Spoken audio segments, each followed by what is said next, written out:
Assalamualaikum friends, I hope you all are doing well. This is me Dr. Abira Ali और मैं gynaecologist हूँ. आज हम आपसे डिस्कस करने वाले हैं पॉलीसिस्टिक ओवेरियन सिंड्रोम के बारे में, यानी कि PCOS के बारे में, जो कि आजकल हमारी सोसाइटी में बहुत ही कॉमन है और बहुत सी यंग टीनेज अनमैरिड गर्ल्स इससे अफेक्ट हो रही हैं. और इसके अलावा बहुत सी मैरिड ख़वातीन जो कि कंसीव करना चाह रही हैं और उनको प्रेगनेंसी में मुश्किलात का सामना करना पड़ रहा है, तो ऐसी ख़वातीन भी पॉलीसिस्टिक ओवेरियन सिंड्रोम से अक्सर ही अफेक्ट हो रही होती हैं. तो आज के इस सेशन में हम पॉलीसिस्टिक ओवेरियन सिंड्रोम के बारे में आपकी अवेयरनेस को इंक्रीज करेंगे. तो सबसे पहले पॉलीसिस्टिक ओवेरियन सिंड्रोम कहते किसको हैं, इसको समझना बहुत ज़रूरी है. अब इसका एक क्राइटेरिया है जिसमें 3 मुख्तलिफ डायमेंशंस हैं और उनमें से 2 या 2 से ज़्यादा अगर आपका पूरा हो जाता है तो हम इसको पॉलीसिस्टिक ओवेरियन सिंड्रोम लेबल करते हैं.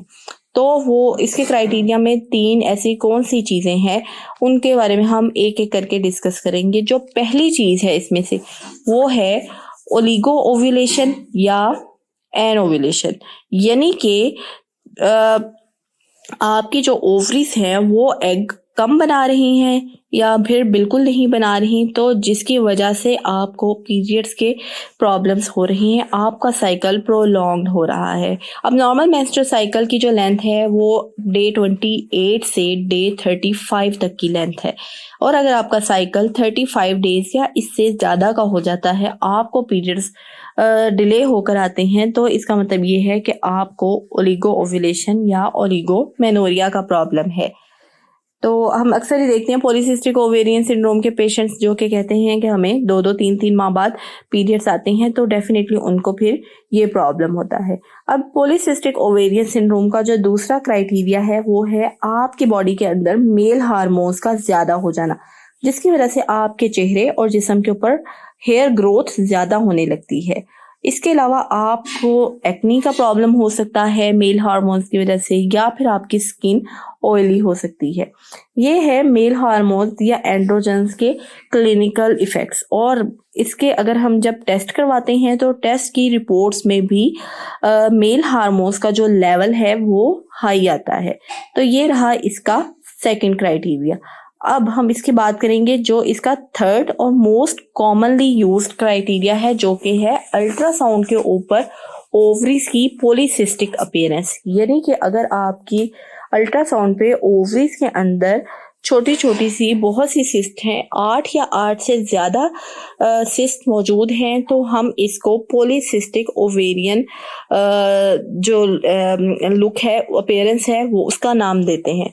और बहुत से प्रैक्टिशनर्स इस अपीयरेंस की बेस पर ही पॉलीसिस्टिक ओवरी सिंड्रोम का नेम लेबल कर देते हैं, जो कि रॉन्ग प्रैक्टिस है. जब तक इसके साथ कोई ना कोई मेल हार्मोन्स की रिपोर्ट या मेडिकल क्लिनिकल इफेक्ट्स या फिर आपकी ओलिगो ओव्यूलेशन या ओलिगोमेनोरिया का प्रॉब्लम का क्राइटेरिया शामिल ना हो, तो हम पॉलीसिस्टिक ओवरीज नहीं कह सकते. तो फ्रेंड्स, आई होप आपको समझ आ गई होगी कि पॉलीसिस्टिक ओवरीज की क्या डेफिनेशन है और हमने कब इसको लेबल करना है.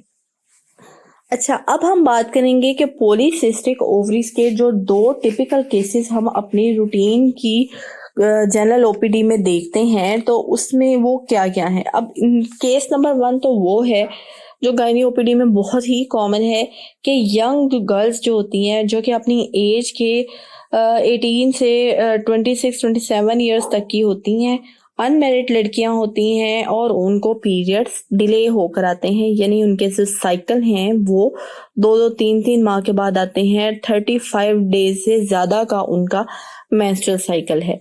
तो ऐसी लड़कियां बहुत परेशान होती हैं, उनको हेयर ग्रोथ भी हो रही होती है फेस के ऊपर, एक्नी के प्रॉब्लम भी होते हैं, वेट भी बढ़ रहा होता है उनका. तो वो ऐसी लड़कियां बहुत परेशान होती हैं और हमारे पास प्रेजेंट करती हैं, तो वो पॉलीसिस्टिक ओवेरियन सिंड्रोम से सफ़र कर रही होती हैं. अब केस नंबर 2 की बात करें तो ऐसी लड़कियां जो कि मैरिड हैं और इसके अलावा उनको पीरियड्स की भी प्रॉब्लम चल रही हैं और साथ ही साथ उनको कंसीव करने में बहुत मसला आ रहा है, तो सेकंड इस तरह के केसेस भी हम बहुत कॉमन ही देखते हैं अपनी प्रैक्टिस में.